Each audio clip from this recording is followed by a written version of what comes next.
How do you choose colors in your work?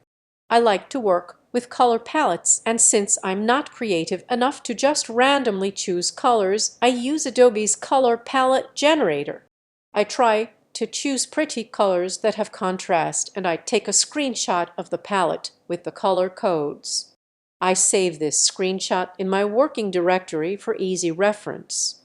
Returning to main text, we define the class of our document as standalone, in which each generated PDF page will have the size of the figure, which makes it easier to convert to TTS SVG as well as import into text documents, such as an article.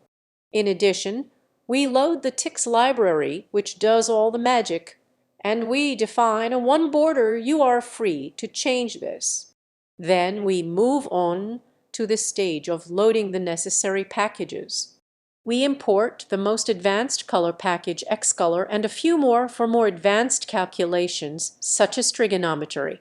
Next, we define the color palette with HTML code and give a label and nickname to each color seeking to be semantic, that is, to give meaning to the name, as this will make it easier to create